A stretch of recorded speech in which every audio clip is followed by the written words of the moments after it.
என் சகோதரரும் சகோதரியும் ஆவார்.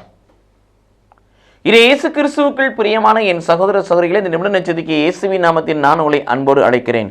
என் சகோதரரும் சகோதரியும் தாயும் ஆவார்.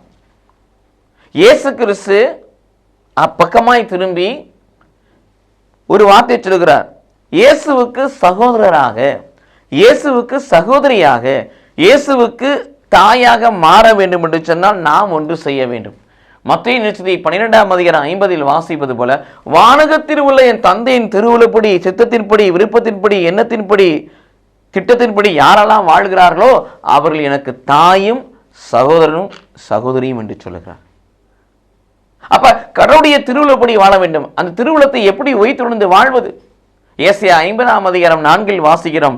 களைத்தவனை தன் வார்த்தையால் ஊக்குவிக்கும்படி கற்றதை உணர்த்தும் கடவுள் அதிகாலை தோறும் என்னை எழுப்புகிறார். எழுப்பி ஆசானுக்கு செவியும் எடுப்பது போல அவருடைய வார்த்தைக்கு, சித்தத்துக்கு, திருவுளத்துக்கு செவியும் எடுக்கும்படி கடவுள் என் காதுகளை திறந்தார். அதிகாலமே ஆண்டவரை தேடுகின்ற பொழுது கடவுள் தன் திருவுளத்தை வெளிப்படுத்துகிறார். அந்த திருவுளப்படி நீங்கள் நான் வாழுகின்ற பொழுது இயேசுவுக்கு தாயும் சகோதரரும் சகோதரியுமாய் நீங்கள் நான் மாற முடியும், வாழ முடியும். அத்தகைய அனுபவத்தை பெற்றுக்கொள்ள இத்தகைய வழியில் நாம் பயணிப்போம். கடவுள் நம்மை ஆசீர்வதிப்பாராக. ஆமீன்.